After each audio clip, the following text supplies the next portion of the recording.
জীবন মুখোপাধ্যায়ের লেখা স্বদেশ সভ্যতা ও বিশ্ব এই বইটা আমাদের যে কোনো কম্পিটিটিভ এক্সামে একটা গুরুত্বপূর্ণ ভূমিকা পালন করেছে। এই বইটা আমাদের সব্বাইকে ২ থেকে ৩ বার রিভিশনের দ্বারা শেষ করে আমাদের কিন্তু এমসিকিউ সলভ করতে হয়। তো এই ভিডিওর মাধ্যমে তোমাদের বই থেকে ইতিহাস পড়ার থেকে তোমরা যখন অডিওর মাধ্যমে পুরো বইটা পড়া এবং শোনার মাধ্যমে শেষ করবে, তখন দেখবে তোমাদের ইতিহাস সম্পর্কে আর কোনো রকম কোনো ডাউট, দ্বিধা কিছুই থাকছে না। আমি এই ভিডিওর মাধ্যমে স্বদেশ সভ্যতা বিশ্বর জীবন মুখোপাধ্যায়ের বই, যেটা আমরা ইতিহাস বই বলে জানি, সেখানে প্রাচীন যুগ, মধ্যযুগ ও আধুনিক যুগ এই ৩টে যুগকেই কভার করা হবে। তাহলে শুরু করা যাক আজকের ভিডিওতে স্বদেশ সভ্যতা ও বিশ্ব জীবন মুখোপাধ্যায়ের লেখা ইতিহাস বই। আমরা প্রাচীন সভ্যতা থেকে শুরু করব। আর তোমরা যারা নতুন চ্যানেলে, সবাই চ্যানেলটিকে সাবস্ক্রাইব করে দাও। চলো শুরু করা যাক। আমাদের পরম প্রিয় মাতৃভূমি ভারতবর্ষ বিশ্বের এক প্রাচীনতম দেশ। প্রাচীন সাহিত্য রামায়ণ, মহাভারত ও বিভিন্ন পুরাণে এই পবিত্র ভূমির উল্লেখ আছে। বলা হয় যে প্রাচীনকালে ভরত নামে এক রাজা এদেশে রাজত্ব করতেন। তার নাম থেকেই এই দেশের নাম হয় ভারতবর্ষ। বিষ্ণু পুরাণে বলা হচ্ছে যে দেশ সমুদ্রের উত্তরে ও হিমালয়ের দক্ষিণে, তার নাম ভারতবর্ষ। এখানে ভারতের সন্তানের ভারতী বাস করে। আধুনিক ঐতিহাসিক ডক্টর রামশরণ শর্মা, ডক্টর আর.এস. শর্মা বলেন যে ভরত নামে এক প্রাচীন উপজাতির নাম অনুসারে এই দেশের নাম হয় ভারতবর্ষ এবং ভারতবর্ষের মানুষের নাম হয় ভরত সন্ততি বা ভারতের উত্তরপুরুষ। বিদেশিদের কাছে আমাদের দেশ ইন্ডিয়া নামে পরিচিত। এই নামটি সংস্কৃত সিন্ধু শব্দ থেকে উদ্ভূত। বিদেশিরা সিন্ধু নদের তীরবর্তী ভারতীয়দের সঙ্গে প্রথম পরিচিত হয়েছিল এবং সিন্ধু নদের নাম অনুসারেই তারা দেশটির নামকরণ করেন। প্রাচীন পার্শিকরা সিন্ধুকে উচ্চারণ করত হিন্দু। এ থেকেই সে যুগে ভারতীয়দের সাধারণ নাম হয় হিন্দু এবং কালক্রমে দেশের নাম হয় হিন্দুস্তান বা হিন্দুদের বাসভূমি। গ্রিক ও রোমানরা হিন্দুকে উচ্চারণ করত ইন্দুস বা ইন্ডাস। প্রাচীন এই ইন্দুস থেকেই আধুনিক ইন্ডিয়া নামের উৎপত্তি। ইতিহাস ও ভূগোলের মধ্যে সম্পর্ক। ইতিহাসের সঙ্গে ভূগোলের সম্পর্ক অতি ঘনিষ্ঠ। প্রত্যেক দেশের ইতিহাসের গতি প্রকৃতি বহুল পরিমাণে সেই দেশের ভৌগোলিক পরিবেশের দ্বারা নিয়ন্ত্রিত হয়। প্রাচীন মিশরীয় সভ্যতাকে নীল নদের দান বলা হয়। প্রাচীন সুমের ও মেসোপটেমিয়ার সভ্যতায় টাইগ্রিস ও ইউফ্রেটিস নদীর গুরুত্ব অপরিসীম। পর্বতসংকুল পরিবেশের জন্য প্রাচীন গ্রীসে প্রচুর ক্ষুদ্র ক্ষুদ্র নগর রাষ্ট্র গড়ে ওঠে এবং গ্রিস দেশ সমুদ্র বেষ্টিত হওয়ায় তার অধিবাসীরা সামুদ্রিক বাণিজ্য ও উপনিবেশ বিস্তারে তৎপর হয়। পরবর্তীকালে ইংল্যান্ডের পৃথিবীব্যাপী সামুদ্রিক বাণিজ্য ও উপনিবেশ স্থাপনের মূলেও ছিল তার ভৌগোলিক পরিবেশের প্রভাব। ফরাসি দার্শনিক বোডিন মন্তব্য করেছেন যে ভূগোল ও আবহাওয়া বিভিন্ন জাতির ভাগ্য নির্ধারণ করে। বলা বাহুল্য, ভারতের ক্ষেত্রেও তা কিন্তু ব্যতিক্রম হয়নি। এবারে জানব ভারতের প্রাকৃতিক পরিবেশ। বিশালতা ও প্রাকৃতিক বৈচিত্র্যে ভারতবর্ষ এক অসাধারণ দেশ। ইউরোপ থেকে রাশিয়াকে বাদ দিলে যে আয়তন হয়, প্রাচীন ভারতবর্ষ তার চেয়েও আয়তনে বড়। ভারতের ভূপ্রকৃতিও মহাদেশের মতো বৈচিত্র্যময়। মাউন্ট এভারেস্টের মতো সুউচ্চ গিরিশৃঙ্গ, চেরাপুঞ্জির মতো বাড়িপাতযুক্ত অঞ্চল, রাজস্থানের মতো দিগন্ত বিস্তৃত মরুভূমি, দণ্ডকারণ্যের মতো ঘন অরণ্য এবং সিন্ধু গঙ্গা বিধৌত অঞ্চলের মতো উর্বর সমভূমি, সবই ভারতে বিদ্যমান। ভারতীয় জনগোষ্ঠীতেও বহু জাতির মিশ্রণ লক্ষ্য করা যায়। মহাদেশ সুলভ এই বিশালতা, প্রাকৃতিক বৈচিত্র্য, বিভিন্ন জাতিগোষ্ঠীর অস্তিত্ব লক্ষ্য করে পণ্ডিতরা ভারতবর্ষকে ক্ষুদ্রাকৃতি মহাদেশ বা উপমহাদেশ নামে আখ্যা দিয়েছেন। প্রাকৃতিক বৈশিষ্ট্যের বিভিন্নতা বিচার করে পণ্ডিতরা ভারতকে মোট 5টি ভাগে বিভক্ত করেছেন। উত্তরের পার্বত্য অঞ্চল, যেটি হিমালয় সংলগ্ন কাশ্মীর, কাংড়া, নেপাল, সিকিম, ভুটান প্রভৃতি রাজ্যে এই অঞ্চলের অন্তর্ভুক্ত। সিন্ধু, গঙ্গা, যমুনা, ব্রহ্মপুত্র বিধৌত সমতল অঞ্চল।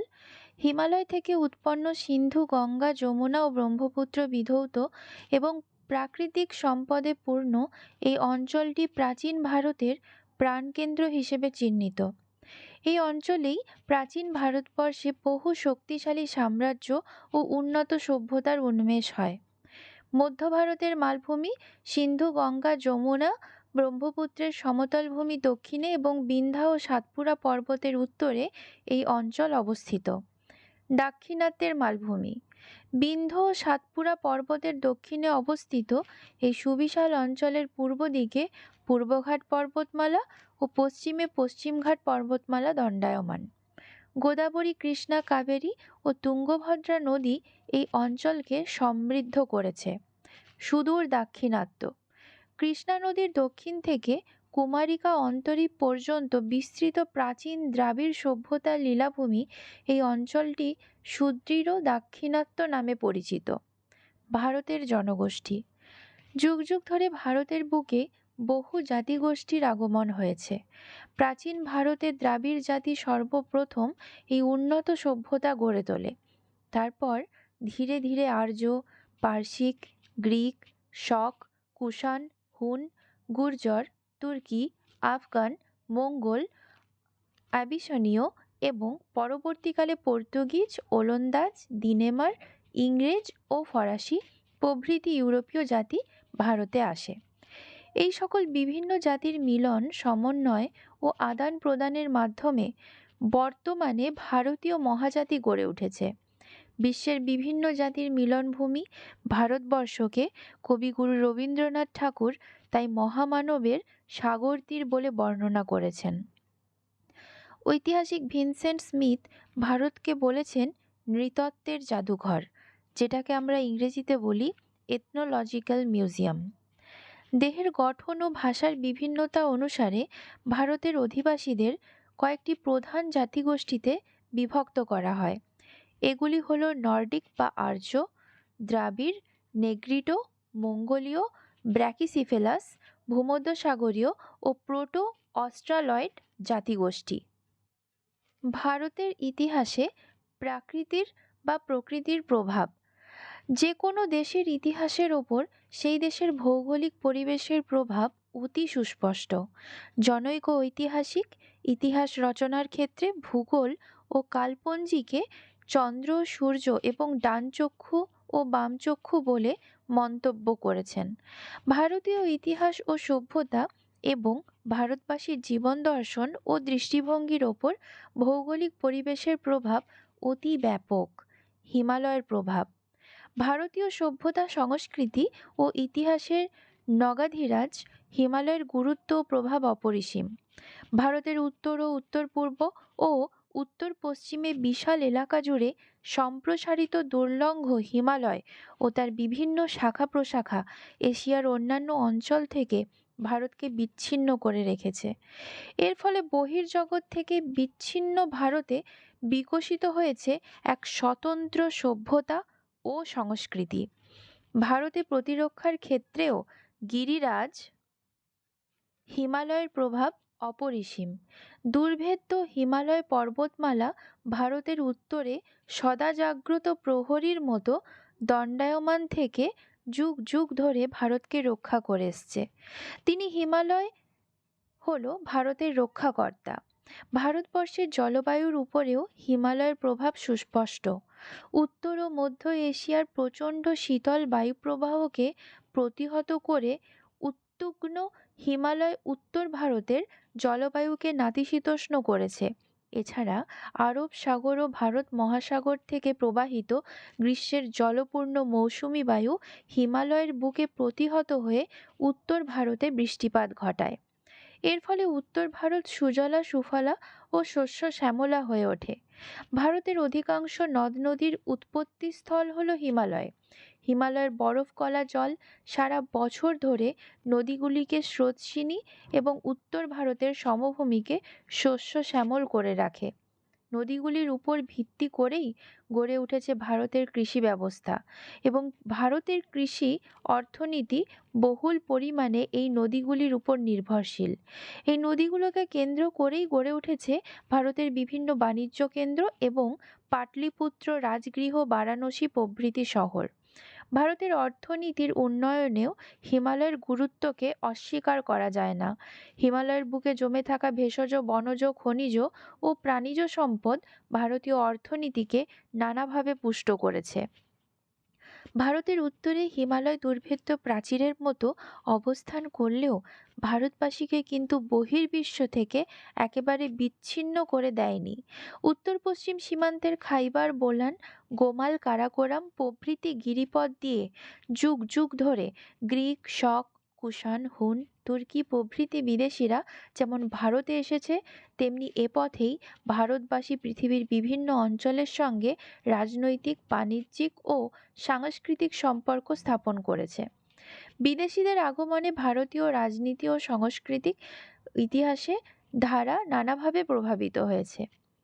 দেবদাত্তা হিমালয় হল ভারতীয় ধর্ম, সভ্যতা ও সংস্কৃতির প্রতীক। ভারতবাসীর ধর্মজীবনে হিমালয়ের দান প্রচুর। হিমালয়ের নির্জন গিরি গুহাগুলি যুগ যুগ ধরে সাধক, সত্যসন্ধানীদের সাধনপীঠ হিসেবে সমাদৃত। এই সব কারণে ভারতকে হিমালয়ের দান বললে অত্যুক্তি হবে না। সভ্যতার সূচনা। ভারতীয় সভ্যতা অতি প্রাচীন। খ্রিস্টের জন্মের 5 লক্ষ বছর আগেই ভারতে মানুষের বসবাস শুরু হয় এবং সভ্যতার উন্মেষ হতে শুরু করে। এই যুগেও কোনো লিখিত বিবরণ পাওয়া যায় না। মানুষের ব্যবহার করা যন্ত্রপাতি ও দ্রব্যাদির ওপর ভিত্তি করে এই সময় ইতিহাস লেখা হয়, তাই এই যুগকে প্রাগৈতিহাসিক যুগ বলা হয়। মানুষ এই যুগে পাথরের হাতিয়ার ও যন্ত্রপাতি ব্যবহার করত, তাই এ যুগ প্রস্তর যুগ নামেও পরিচিত। পাথরের হাতিয়ার ও তার আকৃতি দেখে পণ্ডিতেরা প্রস্তর যুগকে 3 ভাগে ভাগ করেছেন: প্রাচীন প্রস্তর যুগ, মধ্যপ্রস্তর যুগ এবং নব্যপ্রস্তর যুগ। প্রাচীন প্রস্তর যুগকে ইংরেজিতে আমরা প্যালিওলিথিক বলি, মধ্যপ্রস্তর যুগকে আমরা মেসোলিথিক বলি এবং নব্যপ্রস্তর যুগকে আমরা নিওলিথিক বা চালকোলিথিক বলি। এই প্রাচীন প্রস্তর যুগকে এবারে বর্ণনা করব। এই যুগের মানুষ পাথরের যেসব হাতিয়ার ব্যবহার করত, তারা আয়তন ছিল বিরাট এবং তাতেও কোনো সৌন্দর্য ও মসৃণতা ছিল না। তারা একই হাতিয়ার দিয়ে মাংস কাটা, কাঠ কাটা, শিকারের কাজ চালাতো। এগুলিকে হাতকুঠার বলা হতো। ভারতের 2টি অঞ্চল এই যুগের প্রচুর নিদর্শন পাওয়া গেছে। একটি হলো পাঞ্জাবের সোয়ান নদীর অববাহিকা, অপরটি হলো দক্ষিণ ভারতের মাদ্রাজ। তাই এই 2টি সংস্কৃতির একটিকে বলা হয় সোয়ান সংস্কৃতি এবং অপরটিকে বলা হয় মাদ্রাজ সংস্কৃতি। 2টি সংস্কৃতির সময়কাল ও বৈশিষ্ট্য একই এবং তাদের উৎপত্তি স্থল হলো নদী উপকূল। এই যুগের মানুষ কৃষিকার্য ও আগুন জ্বালাতে জানত না। তাদের কোনো স্থায়ী বাসস্থানও ছিল না। ছোট ছোট দলে তারা বিভক্ত হয়ে তারা যাযাবর জীবনযাপন করত। বনের ফল, পাতা, লতা, গুল্ম, পশুর মাংস খেয়ে তারা জীবন ধারণ করত। তাই এই যুগে মানুষ ছিল খাদ্য সংগ্রাহক, খাদ্য উৎপাদক নয়। আনুমানিক 8000 খ্রিস্টপূর্বাব্দে ভারতে এই যুগ শেষ হয়। এবারে আমরা জানব মধ্যপ্রস্তর যুগ বা মেসোলিথিক। মোটামুটি 8000 খ্রিস্টপূর্বাব্দ থেকে 4000 খ্রিস্টপূর্বাব্দ পর্যন্ত ভারতে এই যুগ স্থায়ী হয়। মানুষের ব্যবহৃত পাথরের ক্ষুদ্র আকৃতি এই যুগের বৈশিষ্ট্য। বিহার, উত্তরপ্রদেশ, পশ্চিমবঙ্গ, উড়িষ্যা, মধ্যপ্রদেশ, রাজস্থান, গুজরাট, অন্ধ্রপ্রদেশ, তামিলনাড়ু, কর্ণাটক প্রভৃতি অঞ্চলে এই যুগের হাতিয়ার পাওয়া গেছে। এই যুগের শেষ দিকে জীবযুক্ত জন্তুকে পোষ মানানো এবং মৃৎশিল্প ও কৃষিকার্যের সূচনা হয়। মৃৎশিল্প ছিল হস্তনির্মিত, কুমোরের চাক তখন আসেনি। এবারে জানব নিওলিথিক বা নব্য প্রস্তর যুগ। এরপরে আসে নব্য প্রস্তর যুগ। ভারতের প্রায় সর্বত্রই কম বেশি এই যুগের নিদর্শন পাওয়া গেছে। ভারতের বিভিন্ন অঞ্চলে এই যুগের সূচনা বিভিন্ন সময়ে। মোটামুটিভাবে বলা যায় যে খ্রিস্টপূর্ব 4000 অব্দ থেকে ভারতে এই যুগের সূচনা হয়। এই যুগের হাতিয়ারগুলি ছিল অনেক বেশি মসৃণ, ধারালো ও ব্যবহারের উপযোগী। এই যুগে কৃষি ও পশুপালন অনেক বেশি অগ্রসর হয়। মানুষ স্থায়ী বসতি গড়ে তুলতে শুরু করে। কুমোরের চাক আবিষ্কৃত হয়। মানুষ আগুন জ্বালতে শেখে এবং বস্ত্র বয়ন শুরু করে। এই যুগের মানুষ ধান, গম, বার্লি চাষ করত। এই যুগে মানুষের জীবনযাত্রার ব্যাপক ও সুদূরপ্রসারী ঘটে। এরপরে জানব ধাতুর যুগ। নব্যপ্রস্তর যুগের পর মানুষ তামার ব্যবহার শুরু করে। কালক্রমে তামার সঙ্গে টিন ধাতু মিশিয়ে তৈরি হয় ব্রোঞ্জ নামে এক ধাতু সংকর। ভারতে নব্যপ্রস্তর যুগ ও ধাতুর যুগের মধ্যে কোনো সীমারেখা টানা সম্ভব নয়, কারণ তামা ও ব্রোঞ্জের ব্যবহারের সঙ্গে সঙ্গে মানুষ পাথরের ব্যবহারও করতে থাকে। তাই এই যুগকে তাম্রপ্রস্তর যুগ বলা হয়। সিন্ধু সভ্যতা, হরপ্পা সভ্যতা হলো তাম্রপ্রস্তর যুগের সভ্যতা। এরপরে আসে লৌহ যুগ। মনে রাখা দরকার, ভারত সর্বত্র তামা ও ব্রোঞ্জ যুগ বা লৌহ যুগের সূচনা একই সময় হয়নি। দক্ষিণ ভারতে তাম্র ব্রোঞ্জ যুগের কোনো অস্তিত্ব ছিল না। মধ্যপ্রস্তর যুগের পরেই সেখানে সরাসরি লৌহ যুগের সূচনা হয়। কয়েক হাজার বৎসর ব্যাপী প্রস্তর যুগকে বলা হয় প্রাগৈতিহাসিক যুগ। আবার ধাতুর যুগের সূচনা থেকে লৌহ যুগের সূচনা পর্যন্ত সময়কে প্রায় ঐতিহাসিক যুগ বলা হয়। ডক্টর ব্যাসামের মতে বেদ, ব্রাহ্মণ ও উপনিষদের যুগ ভারতের ইতিহাসের প্রাগৈতিহাসিক ও ঐতিহাসিক যুগের মধ্যবর্তী যুগ। এবারে জানব প্রাক হরপ্পা সভ্যতা। একসময় পণ্ডিতদের ধারণা ছিল যে আর্যদের ভারতে আগমনের সময় থেকেই ভারতীয় সভ্যতার সূচনা হয়। 1922 খ্রিস্টাব্দে বিভিন্ন প্রত্নতাত্ত্বিক আবিষ্কারের ফলে প্রমাণিত হয় যে আর্যদের আগমনের বহু পূর্বে সিন্ধু নদের অববাহিকা অঞ্চলে এক উন্নত নগর সভ্যতার উন্মেষ হয়, যার নাম হয় হরপ্পা সভ্যতা। এর দ্বারা প্রমাণিত হয় যে ভারতীয় সভ্যতা বিশ্বের প্রাচীনতম সভ্যতাগুলির অন্যতম। আগে মনে করা হতো যে হরপ্পা সভ্যতার উৎস ছিল সুমেরীয় বা মেসোপটেমিয়া সভ্যতা এবং হরপ্পা সভ্যতা ছিল মেসোপটেমীয় সভ্যতার দূরবর্তী উপনিবেশ। সাম্প্রতিক প্রত্নতাত্ত্বিক গবেষণা এই ধারণার মূলে কুঠারাঘাত করে প্রমাণ করেছে যে এই দুই সভ্যতার মধ্যে সাদৃশ্য অপেক্ষা বৈসাদৃশ্যই বেশি। এছাড়া হরপ্পা সভ্যতা বিকাশের বহু পূর্বে বেলুচিস্তান, সিন্ধু প্রদেশ, পাঞ্জাব, হরিয়ানা, উত্তর রাজস্থান, গুজরাট প্রভৃতি স্থানে কৃষিভিত্তিক গ্রামীণ সমাজের আবির্ভাব হয়। দীর্ঘ বিবর্তনের মাধ্যমেই গ্রামীণ সংস্কৃতি হরপ্পা সভ্যতার ক্ষেত্র প্রস্তুত করে। তাই অনায়াসে বলা যায় যে হরপ্পা সভ্যতা কোনো বিদেশি সভ্যতার অনুকরণ নয়, বরং তা হলো দেশজ সভ্যতার দীর্ঘমেয়াদী ক্রমবিবর্তনের ফলশ্রুতি। বেলুচিস্তানে আবিষ্কৃত প্রাক হরপ্পা বসতিগুলির মধ্যে কোয়েটা অঞ্চলে কিলিগুল মহম্মদ ও ডাম্বো সাদত, লোরালাই উপত্যকায় রানা ঘুন্ডাই, পেরিয়ানো ঘুন্ডাই, কুল্লি মেহি, মেহেরগড় প্রভৃতি উল্লেখযোগ্য। এগুলির মধ্যে মেহেরগড়ের প্রত্ন এলাকা বিশেষ আলোচনার দাবি রাখে। মেহেরগড় সভ্যতা সম্বন্ধে একটু জেনে নেব। বোলান গিরিপথের কাছে এবং কোয়েটা শহর থেকে 150 কিলোমিটার দূরত্বে কাচ্চি সমভূমিতে 500 একর ব্যাপ্ত মেহেরগড়ের প্রত্নক্ষেত্রের আবিষ্কৃত পাওয়া গেছে। 1974 থেকে 1986 সালে বিশিষ্ট ফরাসি প্রত্নতাত্ত্বিক জাঁ ফ্রান্সোয়া জারিজের নেতৃত্বে এখানে খনন কার্য চালানো হয়। পরবর্তীকালে 1996 থেকে 97 সালেও এখানে খনন কার্য চলে। 7টি স্তর বিশিষ্ট এই প্রত্নক্ষেত্রের প্রথম 3টি স্তর হল নব্যপ্রস্তর যুগের। এই 7টি স্তরে ভ্রাম্যমাণ পশুপালকের জীবন থেকে শুরু করে নাগরিকতায় উত্তরণের প্রতিটি দশার সুস্পষ্ট চিত্র পাওয়া যায়। ম্যাপে আমরা ছোট্ট করে মেহেরগড় সভ্যতার একটা বিবরণ দেখতে পাচ্ছি। পরবর্তী হল মেহেরগড়ের বিভিন্ন পর্যায় সম্বন্ধে আমরা জেনে নেব। মেহেরগড়ের প্রথম পর্যায়ের সময়কাল হল খ্রিস্টপূর্বাব্দ 7000 থেকে 5000 খ্রিস্টপূর্বাব্দ। রেডিও কার্বন 14 পদ্ধতির দ্বারা পরীক্ষিত। বিভিন্ন সাক্ষ্য প্রমাণ থেকে বোঝা যায় প্রথমে এই এলাকাটি ছিল শিকারী ও ভ্রাম্যমাণ পশুপালকদের অস্থায়ী আবাসস্থল।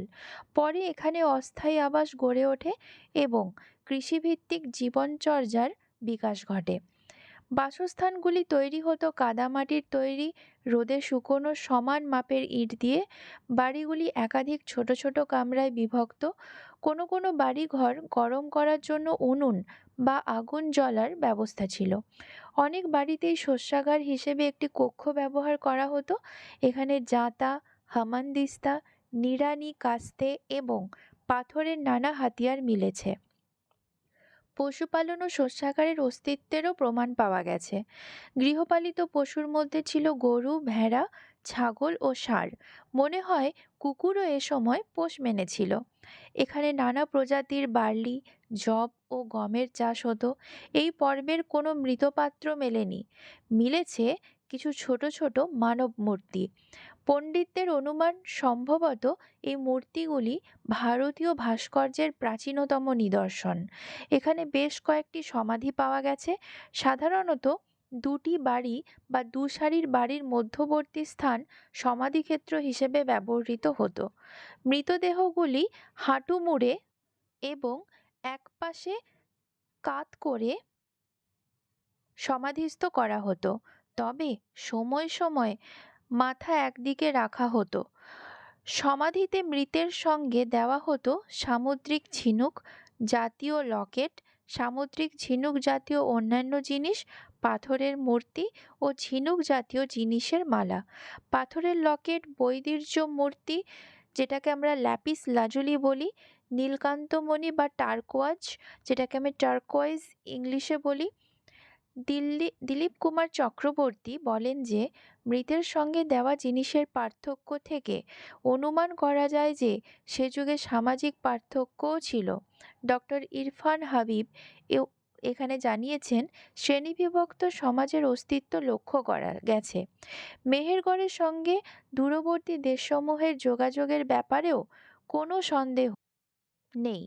সমুদ্র উপকূলবর্তী অঞ্চলের সঙ্গে যোগাযোগের ফলেই সামুদ্রিক ঝিনুক এই অঞ্চলে আসত। সম্ভবত মধ্য এশিয়া বা পারস্য থেকে টার্কোয়াজ এবং আফগানিস্তান থেকে বৈদুর্যমণি যেটাকে আমরা ল্যাপিস লাজুলি বলি আমদানি করা হতো।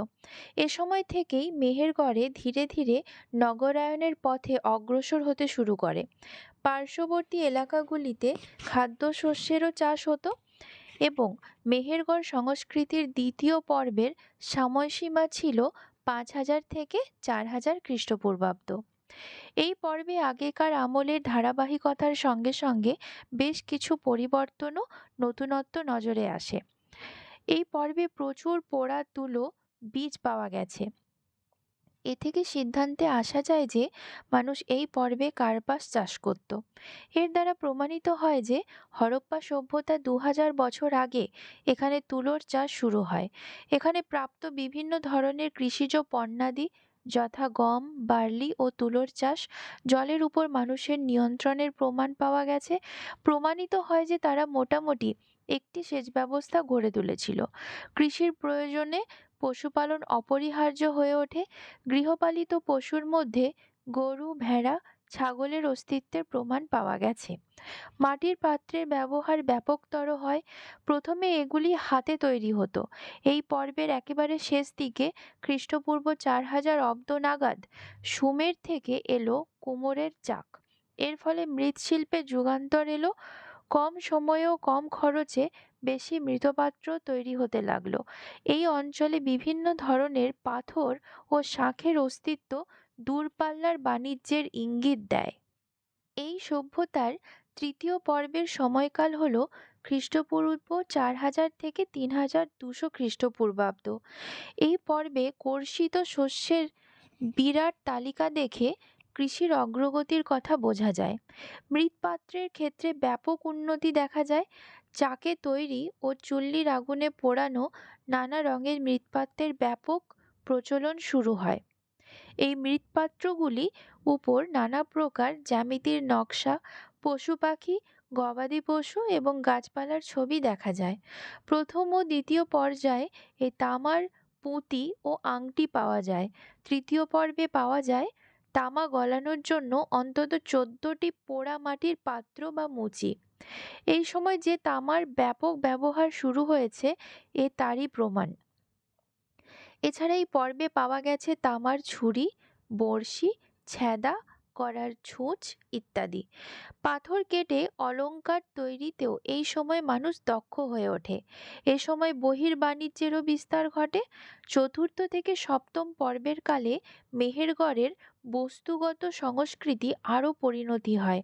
মৃৎপাত্রের নির্মাণের নানা ধরনের বৈচিত্র্য আসে এবং নানা রঙের ব্যবহারও হতে থাকে।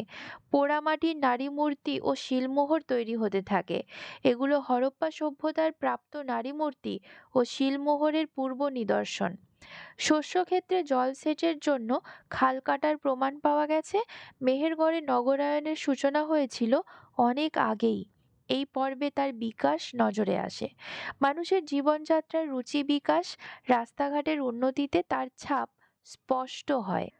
খ্রিস্টপূর্ব তৃতীয় সহস্রাব্দের মাঝামাঝি সময় মেহেরগড়ের সভ্যতার পতন হয় এবং সম্ভবত এখানের অধিবাসীরা অন্যত্র চলে যায়।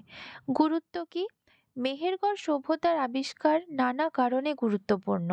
এর ফলে ভারতীয় সভ্যতা এবং তার পরিপ্রেক্ষিতটি পরিবর্তিত হয়েছে। এতদিন মনে করা হতো যে সিন্ধু সভ্যতাই ভারতের প্রাচীনতম সভ্যতা, কিন্তু মেহেরগড়ের আবিষ্কার প্রমাণ করেছে যে সিন্ধু পূর্বযুগে ভারতে এক উন্নত সভ্যতার বিকাশ ঘটেছিল। এতদিন অনেকেই মনে করতেন যে হরপ্পা ও মহেঞ্জোদারো ছিল মেসোপটেমিয়ার দূরবর্তী উপনিবেশ। এখন সেই ধারণা পরিবর্তিত হয়েছে এবং আজ দৃঢ়তার সঙ্গে বলা যায় যে সিন্ধু সভ্যতার স্রষ্টারা বহিরাগত নয়, তারা ভারতেরই মানুষ। হরপ্পা মহেঞ্জোদারোর উন্নত নগর সভ্যতা কোনো আকস্মিক ঘটনা নয়।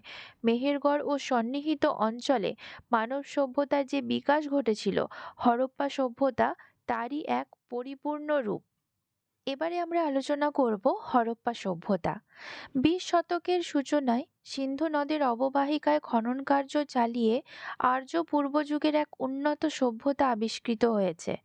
এর ফলে প্রমাণিত হয়েছে যে খ্রিস্ট জন্মের প্রায় 3000 বছর আগে ভারতে এক উন্নত নগর সভ্যতার উন্মেষ হয়েছিল এবং এই সভ্যতা মিশরের সুমের, ব্যাবিলন ও আক্কাদের সভ্যতার সমসাময়িক।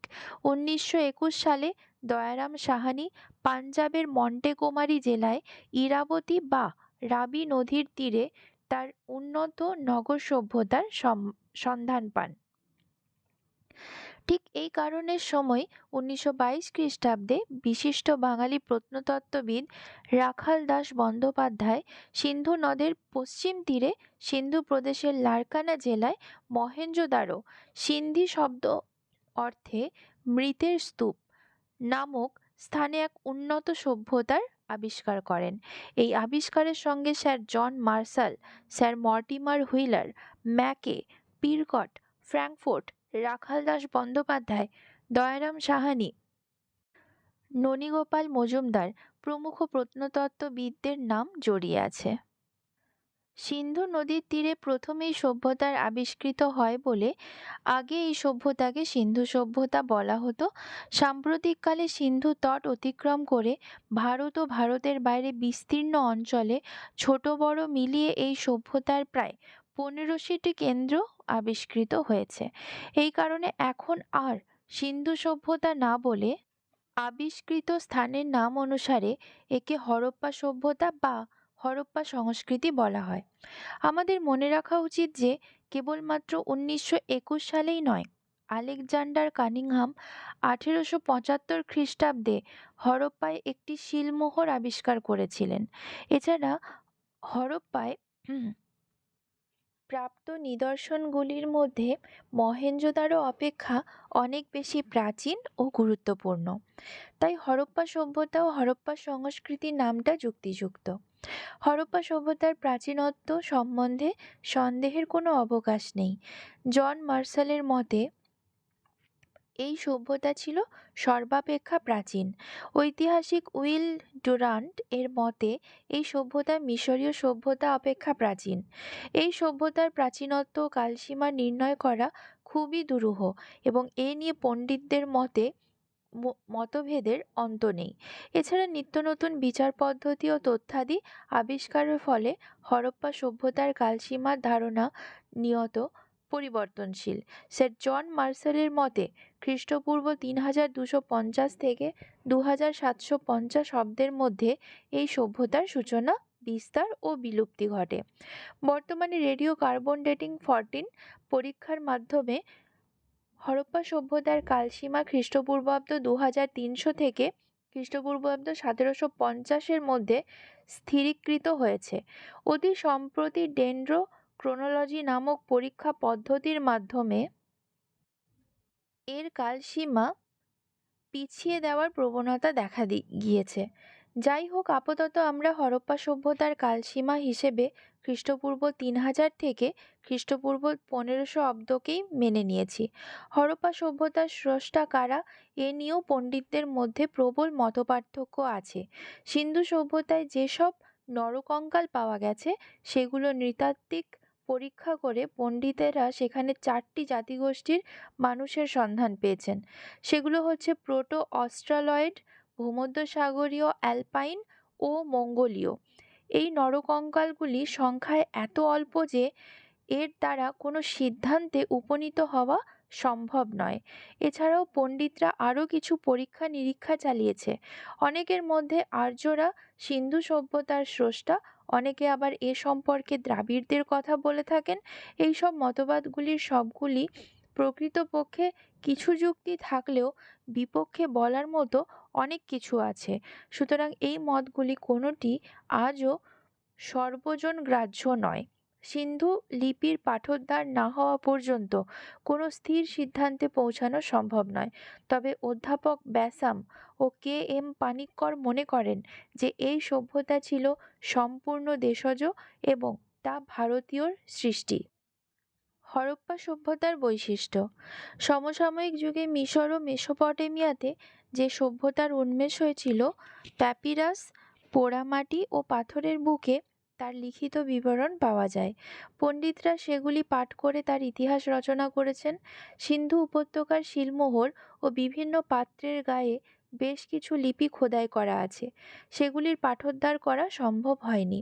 পণ্ডিতরা তাই বিভিন্ন প্রত্নতাত্ত্বিক নিদর্শন, যথা ঘরবাড়ির ধ্বংসাবশেষ, বাসনপত্র, অস্ত্রশস্ত্র এবং মানুষ, পশুপাখি ও দেবদেবীর মূর্তির ওপর ভিত্তি করে হরপ্পা সভ্যতার বিবরণ লিপিবদ্ধ করেন। এই কারণে এই সভ্যতাকে প্রাগৈতিহাসিক সভ্যতা বলা হয়। এই যুগের মানুষ লোহার ব্যবহার জানত না। এ সময় পাথরের ব্যবহার কমে আসতে থাকে এবং ব্রোঞ্জ ও তামার ব্যবহার বৃদ্ধি পায়। পাথরের হাতিয়ার ও সরঞ্জামের পাশাপাশি ব্রোঞ্জ ও তামার ব্যবহার চলতে থাকে। তাই এই সভ্যতা হলো তাম্রপ্রস্তর যুগের সভ্যতা। সুমের, আক্কাদ, ব্যাবিলন, মিশর প্রভৃতি বিশ্বের প্রাচীনতম সভ্যতাগুলির মতো হরপ্পা সভ্যতা ছিল নদীমাতৃক সভ্যতা। সিন্ধু নদের কেন্দ্র করে সিন্ধু সভ্যতা বা হরপ্পা সভ্যতা গড়ে ওঠে। কেবলমাত্র সিন্ধু উপত্যকাই নয়, সিন্ধু তট অতিক্রম করে পাঞ্জাব, বেলুচিস্তান, রাজপুতানা, গুজরাট, সৌরাষ্ট্র এবং নর্মদা উপত্যকার এক বিস্তীর্ণ স্থানে এই সভ্যতার বিস্তৃত হয়েছিল। উত্তরে জম্মু থেকে দক্ষিণে নর্মদা উপত্যকা এবং পশ্চিমে বালুচিস্তানের মাকরান মরু উপকূল থেকে উত্তর পূর্বে মিরাট পর্যন্ত এর ব্যাপ্তি ছিল। পুরো এলাকাটাই ছিল একটি ত্রিভুজের মতো এবং এর আয়তন হলো প্রায় 12,50,000 বর্গ কিলোমিটার। আয়তনের দিক থেকে এলাকাটি প্রাচীন মিশরের চেয়ে 20 গুণ এবং যুগ্মভাবে মিশর ও মেসোপটেমিয়ার চেয়ে 12 গুণ বড়। এটি হলো প্রাচীন বিশ্বের বৃহত্তম সভ্যতা। বর্তমানে হরপ্পা সভ্যতা প্রায় 1400টি কেন্দ্র আবিষ্কৃত হয়েছে এবং এগুলোর মধ্যে বেশ কয়েকটি কেন্দ্র শহর নামে অধিকারী। নগরগুলি কেন্দ্রগুলির মধ্যে সর্বাপেক্ষা উল্লেখযোগ্য হল হরপ্পা ও মহেঞ্জোদারো। এই নগরী দুটির মধ্যে দূরত্ব প্রায় 483 কিলোমিটার। এছাড়া চানহুদারো, কোটডিজি, রোপার, আলমগীরপুর, লোথাল, রংপুর, রোজদি, সুরকটোডা, কালীবঙ্গান, বানওয়ালি প্রভৃতি স্থানে উন্নত নগর জীবনের নিদর্শন আবিষ্কৃত হয়েছে। প্রায় 13 লক্ষ বর্গ কিলোমিটার বিস্তৃত এই এলাকাটি সর্বত্র একই ধরনের জীবনযাত্রা ও সাংস্কৃতিক চিহ্ন আবিষ্কৃত হয়েছে। এই সভ্যতার নগরীগুলির অবস্থানগত দূরত্ব যথেষ্ট, কিন্তু এ সত্ত্বেও নগরগুলির পরিকল্পনা, গঠনরীতি ও জীবনযাত্রার উপকরণে যথেষ্ট মিল আছে। সুতরাং একই নগর সম্পর্কে আলোচনা করলেই অন্যান্য নগর সম্পর্কে মোটামুটি একটি ধারণা করাই যায়। এখানে মহেঞ্জোদারো শহরটি সম্পর্কে আলোচনা করা যেতে পারে। মহেঞ্জোদারো শহরটি পশ্চিম দিকে প্রায় 40 ফুট উঁচু একটি বিশালায়তন ঢিপির ওপর একটি দুর্গ ছিল। এই দুর্গ অঞ্চলে কিছু ঘরবাড়িও আবিষ্কৃত হয়েছে। মনে হয় সেগুলি শাসকদের বাসস্থান। দুর্গ অঞ্চলেই সর্বসাধারণের ব্যবহারোপযোগী একটি বিরাট বাঁধানো স্নানাগার আবিষ্কৃত হয়েছে। তার আয়তন দৈর্ঘ্য 180 ফুট ও প্রস্থে 108 ফুট। এর চারদিক ঘিরে আছে 8 ফুট উঁচু ইটের দেওয়াল। এর কেন্দ্রস্থলে আছে একটি জলাশয় যা 39 ফুট লম্বা, 23 ফুট চওড়া এবং 8 ফুট গভীর। জলাশয়ের নোংরা জল নিকাশ ও তাতে পরিষ্কার জল পূর্ণ করার ব্যবস্থা ছিল। ঋতুভেদে জল গরম বা ঠান্ডা করারও ব্যবস্থা ছিল। এরই পাশে ছিল একটি কেন্দ্রীয় শস্যাগার। এর আয়তন ছিল প্রায় 9,000 বর্গ ফুট। ডক্টর এল ব্যাসাম এটিকে রাষ্ট্রীয় ব্যাংকের সঙ্গে তুলনা করেছেন। স্যার মর্টিমার হুইলার বলেন যে খ্রিস্টপূর্ব 5ম শতকের পূর্বে এই ধরনের বিশাল শস্যাগার পৃথিবীর আর কোথাও ছিল না।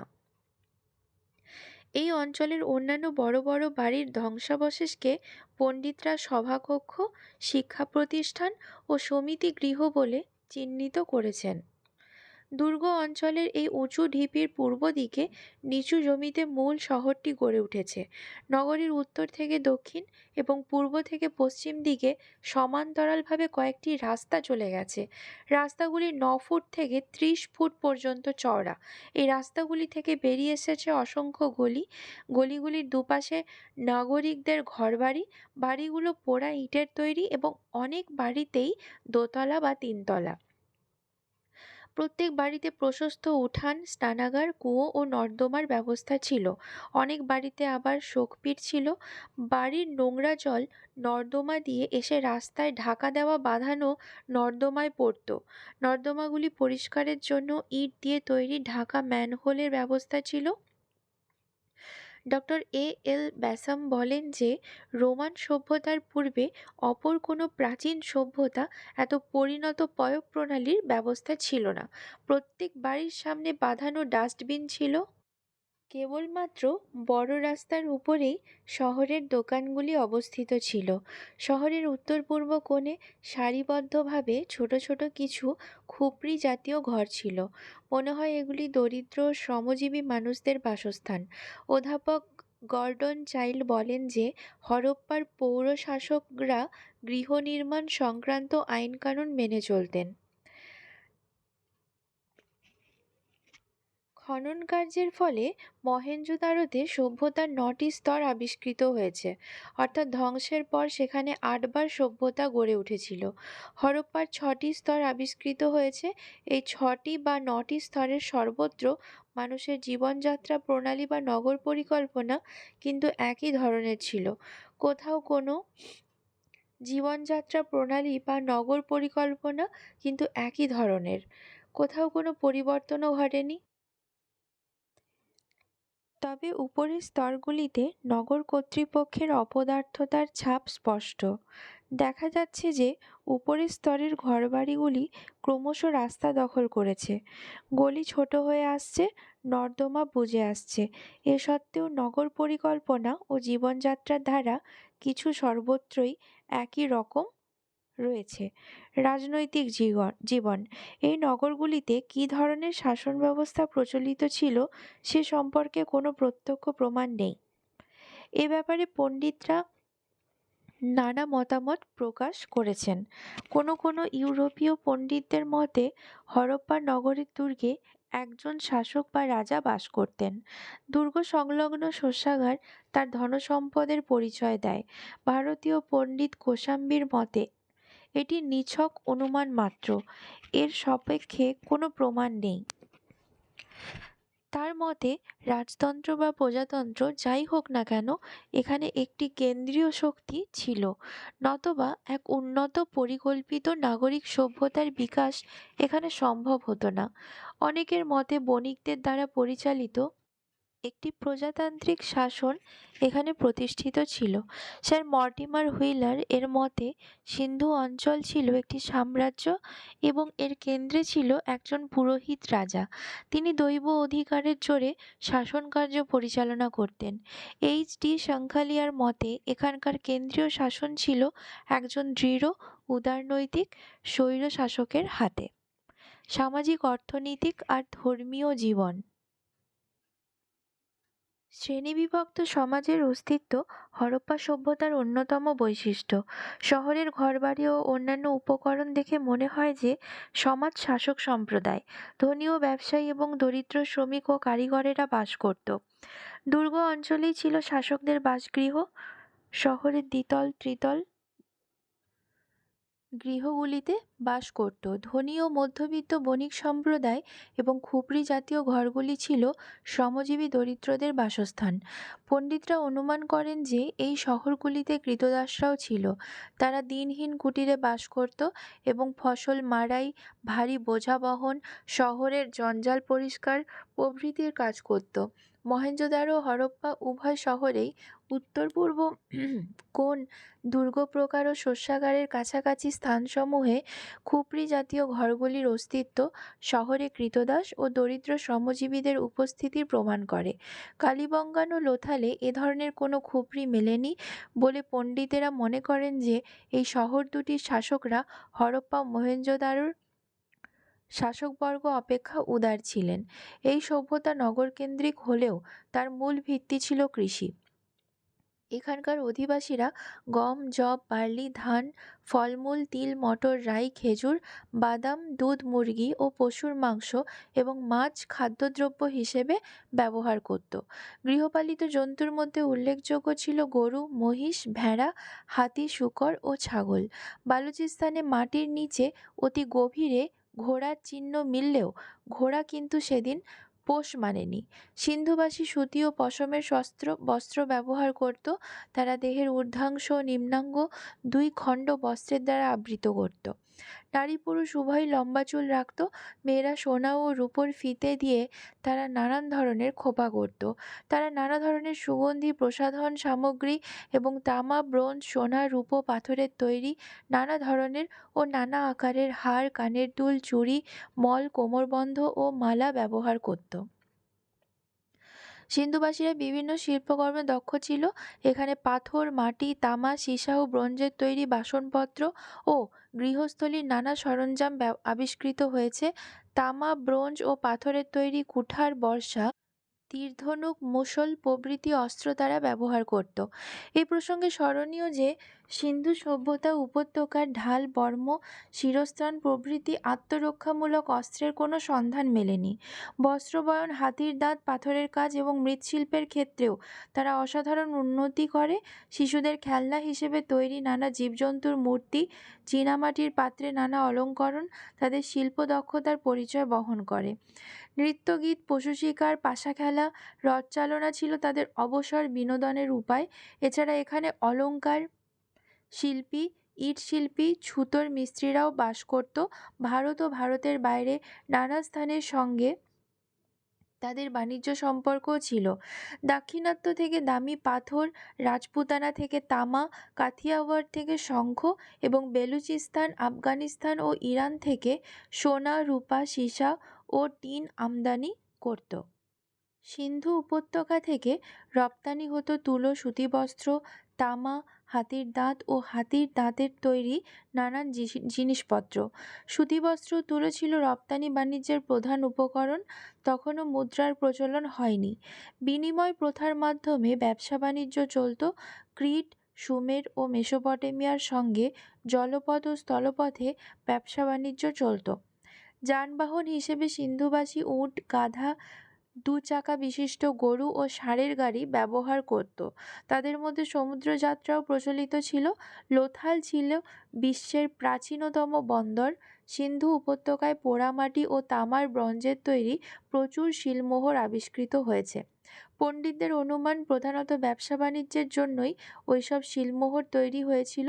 এইসব শিলমোহরে বিভিন্ন জীবজন্তু ও জলযানের চিত্র অঙ্কিত আছে।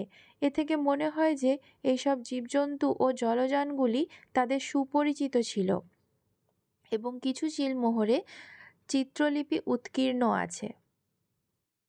এগুলি হলো সিন্ধু লিপি বা হরপ্পা লিপি। সিন্ধু লিপির ক্ষেত্রে চিত্রলিপির স্তর অতিক্রম করা সম্ভব হয়নি। এইসব লিপি এখনও পাঠোদ্ধার করা সম্ভব হয়নি। তবে একথা ঠিক যে এই লিপি ডান দিক থেকে বাঁ দিকে পড়া হতো। তাহলে আজকে আমরা হরপ্পা সভ্যতা অবধি শেষ করলাম। পরবর্তী ভিডিও আসবে বৈদিক সভ্যতা নিয়ে। তোমরা চ্যানেলে নতুন থাকলে অবশ্যই সাবস্ক্রাইব করে দাও, ভালো লাগলে লাইক করো। আর তোমরা যখনই সময় পাবে তোমরা চেষ্টা করবে চোখ বন্ধ করে, টায়ার্ডনেস থাকলে পাশে ভিডিওটা চালিয়ে হেডফোন নিয়ে তোমরা পড়াটা শুনে নিতে। তাহলে কি হয়ে যাবে, তোমাদের রেস্ট নেওয়ার টাইমেও তোমাদের পড়াটা কিন্তু অনেকটা এগিয়ে যাবে। তাহলে এতটাই পর্যন্ত। পরবর্তী ভিডিও আসছে বৈদিক সভ্যতা। Thank you for watching.